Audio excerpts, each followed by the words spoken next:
Welcome, everyone. We are here in this beautiful setting among excellent company to celebrate the wedding of Mike and Kati. It is such an honor and privilege for me to be a part of this ceremony, to marry two friends I have known for the entirety of their relationship, and Mike, of course, whom I have known even longer. I love you both. Thank you to everyone who traveled near or far to be here today. I know Mike and Kati are grateful for your presence. They would also like to thank the people in their hearts who were unable to make it. Mike and Kati feel your love, and you're with us in spirit. I've been traveling a great deal recently, and I know how much Mike and Kati love to travel, which has made me think about geography. We are shaped by the world around us. Your life is where you choose to wander. The people you meet depends upon the city or countryside where you live, the places you go, the rooms you enter. Calvin Trillian wrote famously of his wife, "I wandered into the right party." And so it happened that two Rhode Islanders, of sorts, moved to New York and found each other. They walked into the same office, once, then twice. Some of us were there, we remember. Now, the particulars that make any relationship great are specific to the couple and too numerous to attempt to convey. But I would like to pinpoint one thing about each of them that I feel personifies why they work so well together and why we're here. For Mike, it's his genuine eagerness for life. In work, and I know some of you have heard me say this before, and I know Mike has as well, but I really do feel this. Whenever Mike would complete a task or a project, he would say, "What else? What else can I do? What else is there?" It's a great work quality, but it's also an excellent approach to life. What else? And for Kati, for me, it's more a gesture. Mike may propose something mildly outrageous, something slightly out of left field. Could be something starry-eyed or even fantastical. And Kati will turn and do something simply like this.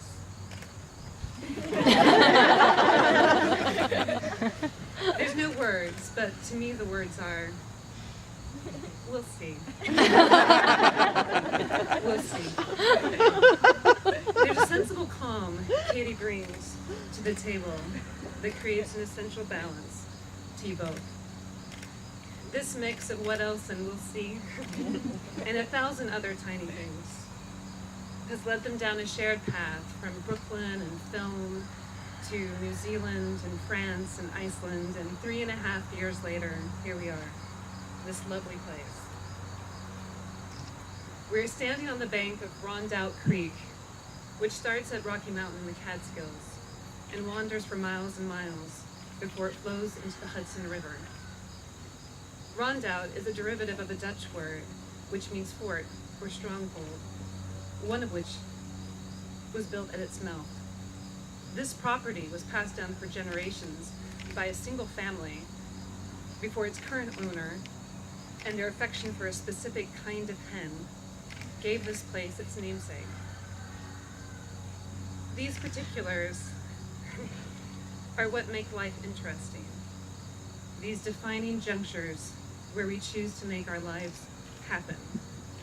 This place will soon be a part of your history, the beginning of your roadmap. And I found it a fitting metaphor for today. Let this marriage be your stronghold, and let the beauty and energy of the world flow around you. Marriage at its most basic, its most simplistic, is the promise between two people who love each other and who wish to spend the rest of their lives together. That's the easy part. The novelist Lori Moore said, "A short story is a love affair, a novel is a marriage," or if I might turn that around, a love affair is a short story, a marriage is a novel.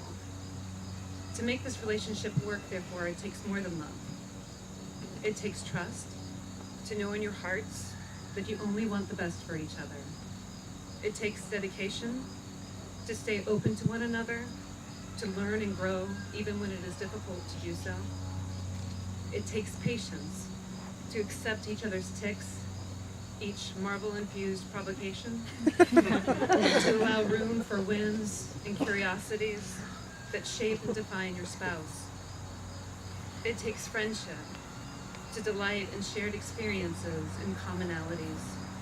And it takes faith to go forward together without ever really knowing what the future may hold. A strong marriage is a source of comfort, one that nurtures each of you as separate individuals and encourages you to maintain your unique identity and grow in your own way in the years ahead. As you create your roadmap together, I have found a great gift of marriage is not the qualities you share, but what you give to each other that the other may not have. I hope you find that what you love and how you love will take you places you never dreamed you'd go. May that be true for you today and always. Usha, will you please come share the poem you selected?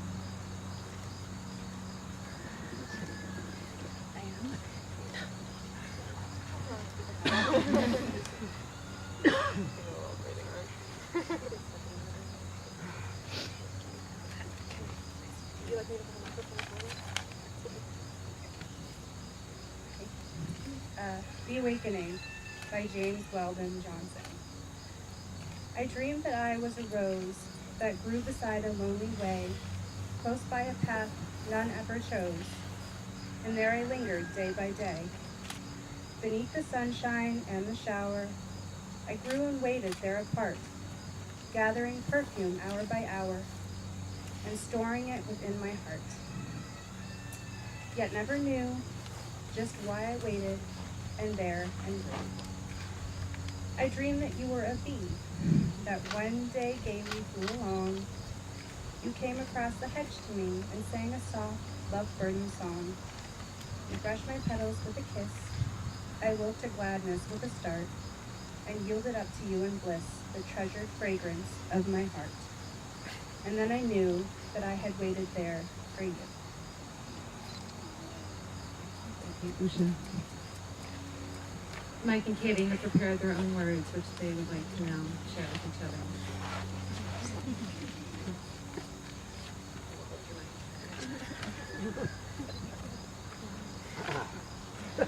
Before the anxiety kicks in.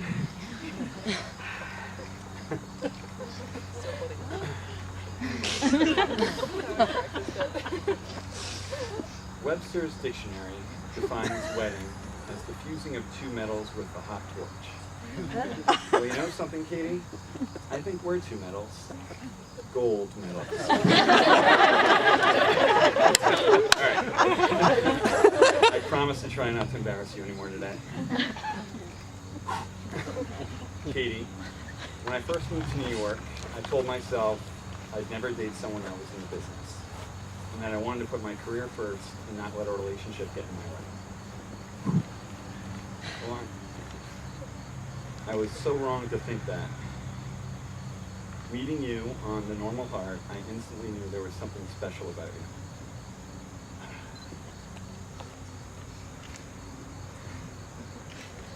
You changed my mind about relationships. You've made me realize there's so much more to life than work.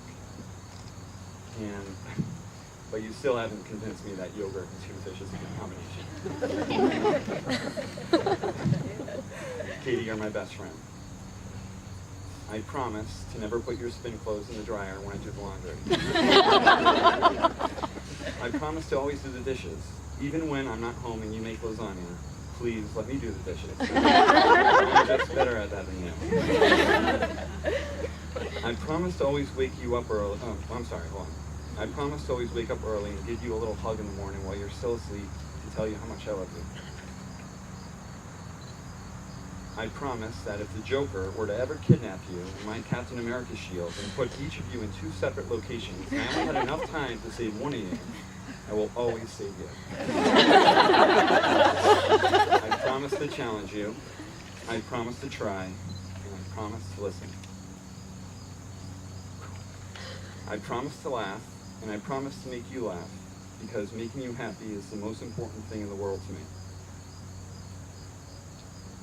Yes, I want to see the world, and I want to see it and experience it with you and only you. This is the hard part. Hold on. I can't do this without you. I don't want to do anything without you, or at least without your permission.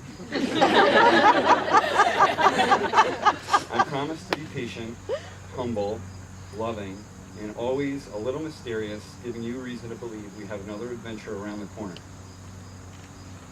Katie, here's to a shot at love.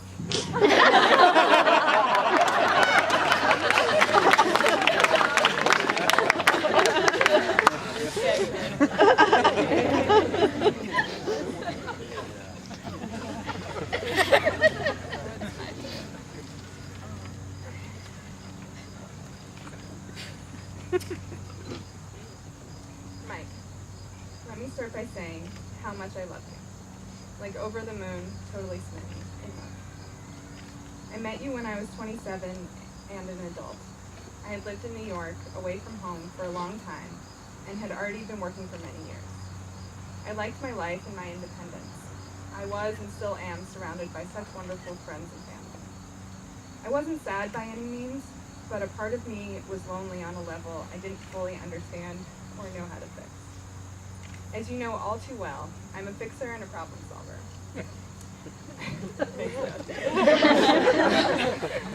While you're daydreaming about Spider-Man, I'm going over my to-do list for the next week, or the next month, or the next decade.